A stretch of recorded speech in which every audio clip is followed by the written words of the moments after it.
All right, now that the AP exam is done, the AP research is done, Huck Finn's on the fade, we're going to work a little bit into the college process.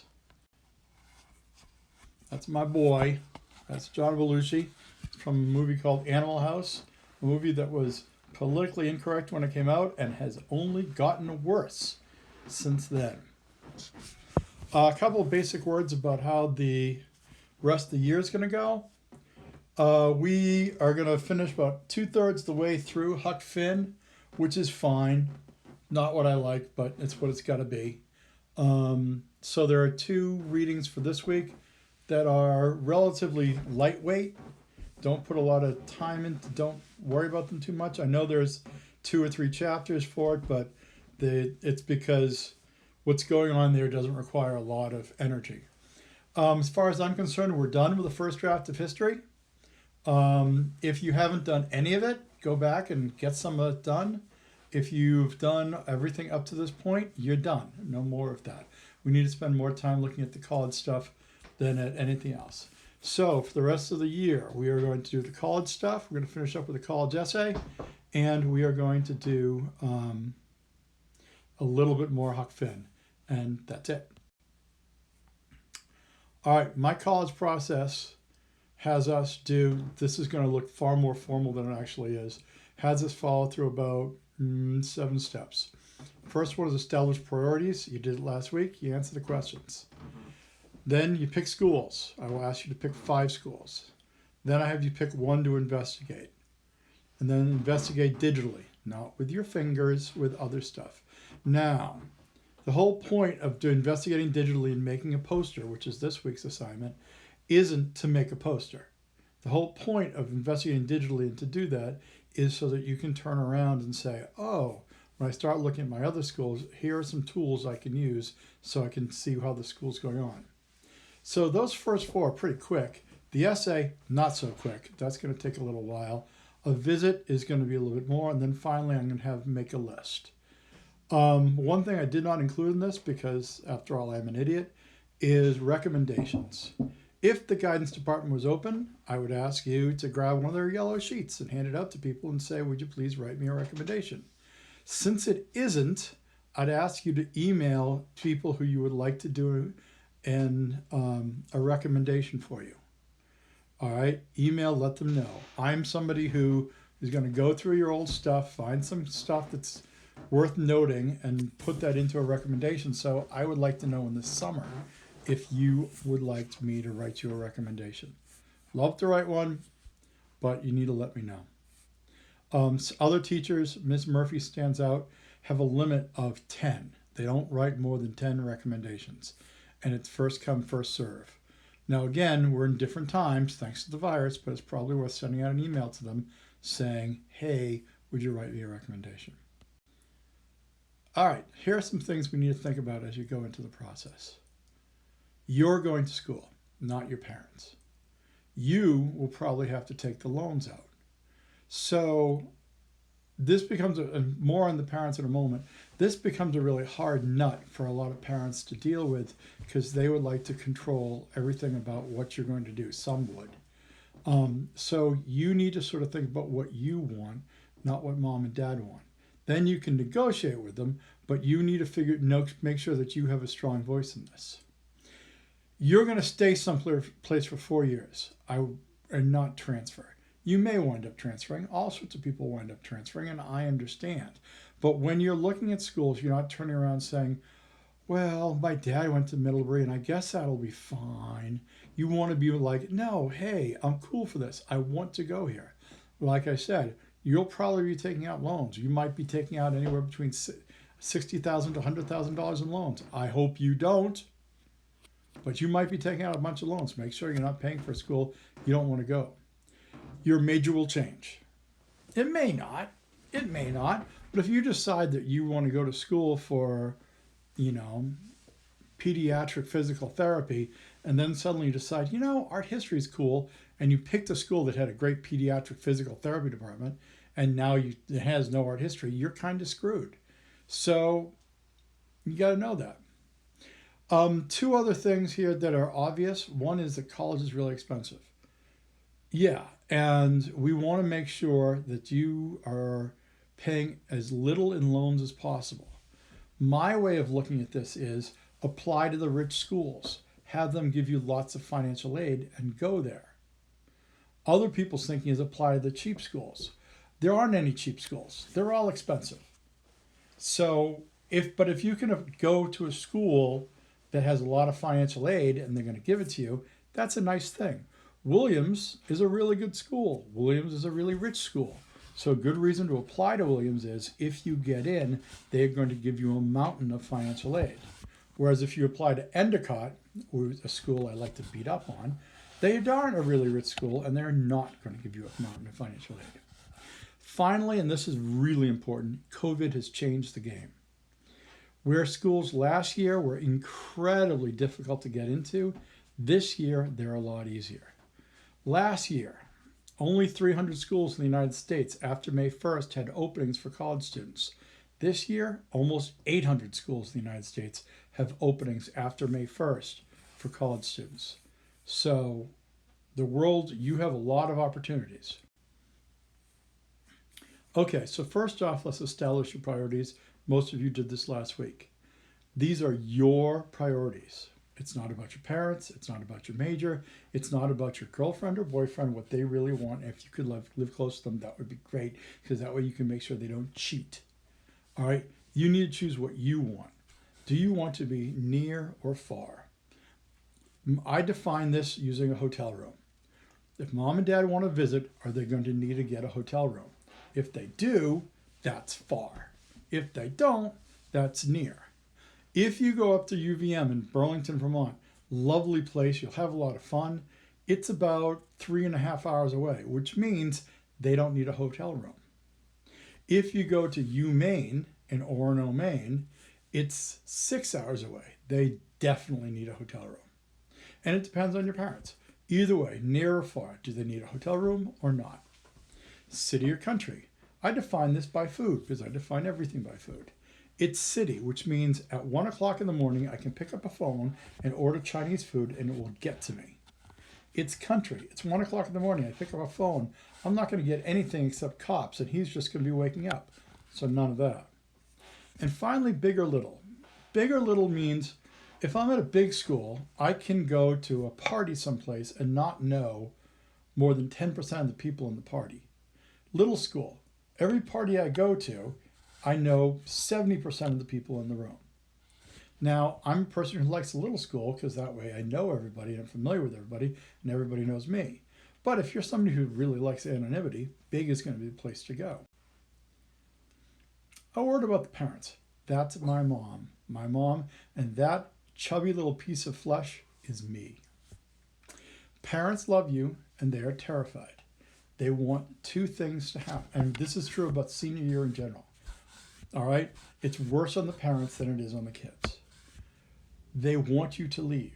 They want you to be independent. They want you to be strong. They want you to step out and have your own goals. They want you to have wicked strong wings. And at the same time, they have your toys still sitting around the house. At the same time, they remember how cool it was when you were in 7th grade and they went to Six Flags with you. They have all of this stuff remembering when you were a little kid, and they want you to be that little kid, and they're not ready for you to leave. In particular, dads. They're not ready for people to suddenly leave the nest. So, you have to be aware that your parents are going to be emotionally conflicted throughout this whole thing. On one way, they would love for you to go to Stanford in California. On the other hand, they want you to come home every Sunday so you can have dinner. So once you've answered those three questions, use the power of the internet to figure out where you want to be.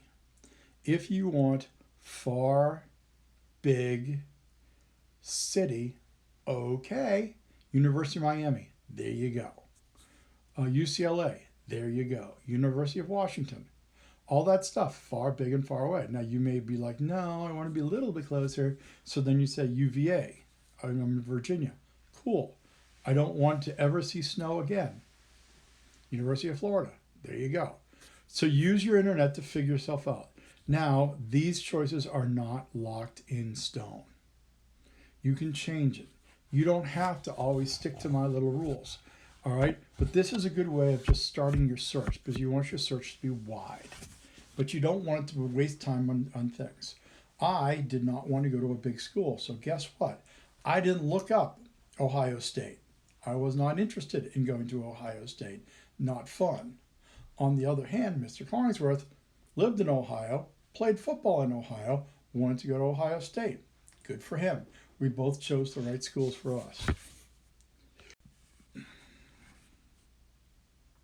So let's suppose you want to go to a big school, you want to be nearby, and you want to be in a city. So here's a nice range. Northeastern, BC, UVM up in beautiful Vermont, UMass Amherst, and SUNY Albany. A range of different admissions. Northeastern is very hard to get into. UMass Amherst, not as much. A very different price point. UMass Amherst, BC. All right, but they're all big, near, and city. Don't worry about money right now. There'll be plenty of time to worry about money later, but you might as well look right now and see what the deal is going to be. So once you've gone through and you've made a pick of 5 colleges, now just pick one. This isn't for keeps. This is just to investigate. But there's no reason for you to pick a school that may not be the thing you want. If you've got your heart super duper duper set on going to Simmons because Simmons is it for you, great, investigate Simmons. But open your mind that you may not go to Simmons. You may go to some other place instead. All right, so here's this poster. The poster part of this project has evolved. It used to be do a PowerPoint and then do a 15-minute talk about it where you convince us to apply to the school. And that seemed cool until I realized it was going to be about a month of that, of all these presentations, and then it became a nightmare.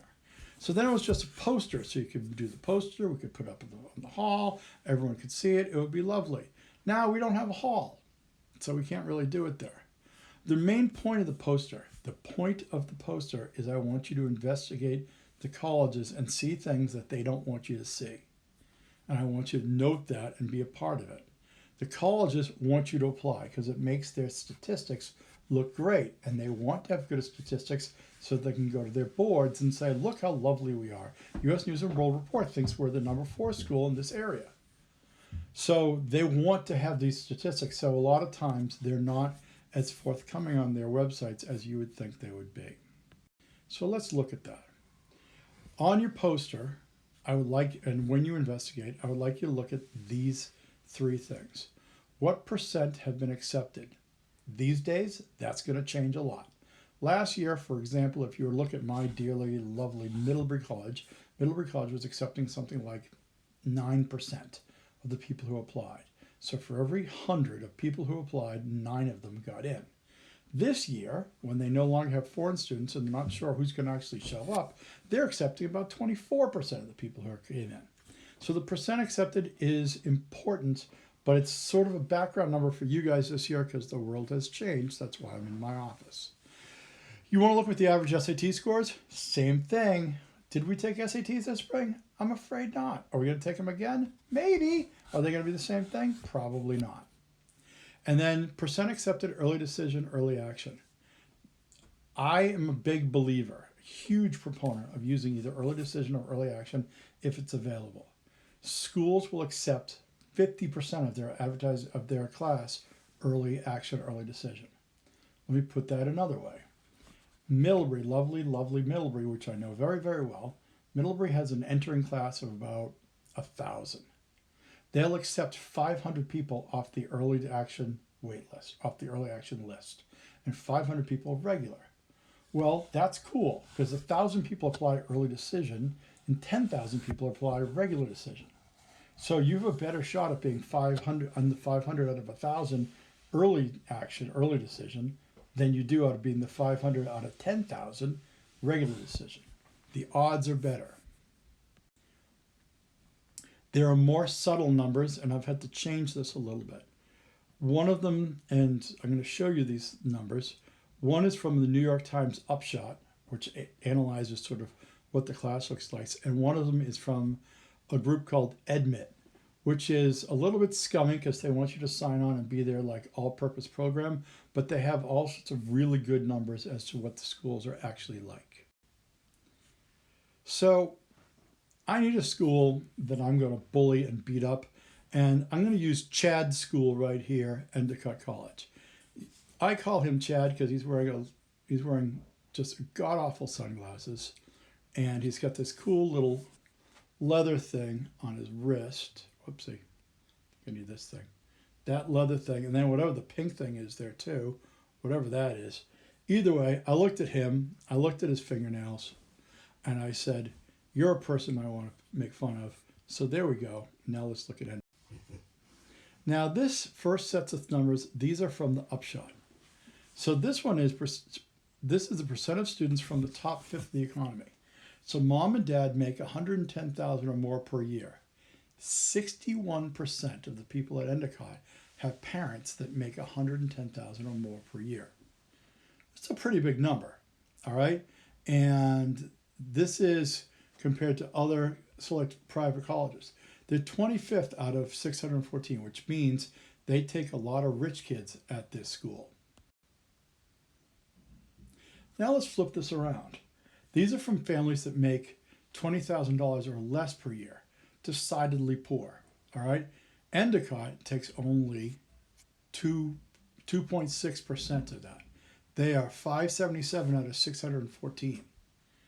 So that lets you know that right now, 61% of Endicott have parents with $110,000 or more. And only 2% have people who make $20,000 or fewer. Chad likes to go to Endicott. Now, if you're a poor student at Endicott, and this is, of course, where the rubber hits the road, what are your chances of becoming a rich adult? So with the share of children who are in the bottom fifth who become in the top fifth as adults. This is a reasonable number. This is a cool thing. Dad wants to see this. And for as much as I like to make fun of Endicott, 38% is a pretty good number. Now, it is a little sketchy. It's very sketchy because they only take 2% of the class from the bottom fifth. So if their entering class is, 1,000? So maybe that means that they have like 100? No, sorry, not even that. 20 kids who are below the 2%. But of those 20 kids, a bunch of them join the top fifth.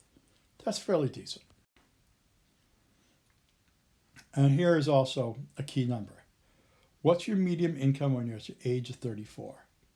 So if you went to Endicott, you graduated from there, and then you went off to do whatever, your average salary when you hit age 34 is $47,500. That's all right. It's not great. It's all right. It's in the middle of the middle class. We're okay. You're not a prince, but you're certainly there. Now, if we look back and we saw, if you're at age 45, that means the chances are that you might have a college-age kid. And 60% of Endicott had parents that were making $110,000 or more. So you're not really in the range of the people who could send their kids to Endicott if you're at 47.5. But you're doing okay. And this is just a crazy number that the upshot has. What are your chances of being married in 2014? So if you were born in 1980, so this would be you're a millennial. If you graduate 2020 in 2002, your chance of being married in the next 12 years is 60%, which is, again, puts you right in here. Not particularly 337 or 578. I'm not sure what number one would be out of 578. It might be that you're earliest married. That's just an interesting number. Okay, so this next set of numbers. Oh, sorry, we've got one more thing here. So this is one of these just damning graphs. All right. This is the income of the student at age 34. This is the median family income of the parent that when they sent them off. So this is a school that you graduate school and you become a millionaire. You make over $100,000. You're doing really, really, really well. and your parents didn't do that well, so you're doing much better than your parents. Note this school, I think, is MIT. Right there. That one's MIT. And this school over here is where your parents did really well, but you haven't. And this is an art school, I think, in California. So we have Endicott here, someplace in the middle, but on the lower end. So Endicott is, you're not going to do as well as your parents. Your parents have done this, and you're still sort of drifting yourself over there. Nasty, nasty little graph. All right, so this goes back to the other thing, I think it's called edge-in. And edge-in sort of boils all this down just to perfect. So here's Endicott's admissions. They accept 80%. Your pulse is there. That $50 check clears, you're good. SAT range, 1,070 to 1,240. Okay, all right. Knowing that the modern number SAT, the average is 1,000. So if you're just above average and up, there you go. They accept 81% of you. This particular thing is phenomenal, especially these days.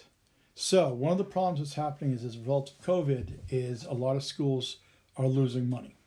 They lost money because everybody left. They lost money because they don't know if the people are going to come back. The whole economy is about to go into the tank. All of these bad things are happening. So these schools have been on the edge for a little while. Endicott's not so bad. So we have about $100 million endowment, which is okay.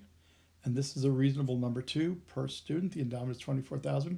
But you can see from Forbes, it gives it a C, and the Department of Ed gives it a 3, which means that it's on the edge. It's not about to tip over the edge, it's approaching the edge. All right. It's within 2 feet of the edge of falling over.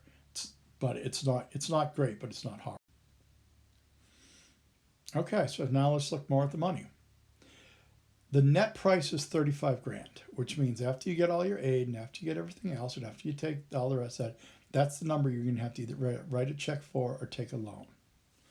95% of the people are getting aid. Okay. But remember what we saw earlier. All right, 60% have mommies and daddies making over $110,000, so they're getting aid, but 65% get met. In other words, it's going. So if you fill out the FAFSA. The FAFSA says you need $20,000. They're not going to give you $20,000. They're going to give you 65% of $20,000. They're going to give you like $13,000. So that's just something that you need to keep in mind as you start looking at things. Now, one of the things that starts happening here is what they call merit aid. Now, merit aid sounds, and it generally is, you're really smart, you got good test scores, we want you to go here, so we're going to give you a bunch of money for you to come in. But for a lot of these schools, they're afraid these days that they're going to have to close. So they need beds, they need bodies in beds, they need people sitting at the desk, they need to enroll people. So these schools will turn around and just give you merit aid that's free because it's not money they have to pay out, and you'll at least be enrolled. And if you're enrolled, then they can move forward to say, hey, we have kids in there. But if they don't have anybody in the school, they can't say they're enrolled. Am I making sense? This is a nice problem that you guys have to deal with. There'll be some schools that will accept you. I'm just going to pull a name out of a hat. Let's say Marist. Marist doesn't have the most people going to around, but Marist is going to be like, hey, we really need people to come, so you can go here for free. So in the past, this is the sort of thing I've asked people to do. It's a nice little chart. We got some nice graphics. We have the basic numbers here, the AP exam, where it is on the index, and, this stuff. That's great. And if you can do that, that's great. I've added some changes to the numbers that you don't have to do all of the things that are up here yet, but you have to add some other stuff. But my main point with the poster isn't so much the poster. I want you to find the information because other people aren't going to hold your hand for it. And this is lovely Middlebury. There's a rainstorm about going over the Green Mountains, my lovely college. I will make fun of Middlebury a great deal too. If we were in normal sessions, I'd have one of the admissions officers down to talk you through private school admissions. But the world has changed, and I don't know what he would say these days. and that is me on my birthday up at Wabika. And that ball, that of course was a practice swing. And the next one, God bless it, straight down the fairway, stopped at the 100-yard marker. I was happy as could be. The rest of the drives, not so much. And last but not least, this is the puppy. And he has decided he feels better, so he's going to bring about just a tiny little stick so he can bring it home because he likes sticks. All right, so that's what we have. This week there are 2 Huck Finn assignments, and I'm asking you to do the poster or the PowerPoint, whatever you choose, for your one college that you're looking at. Thank you very much.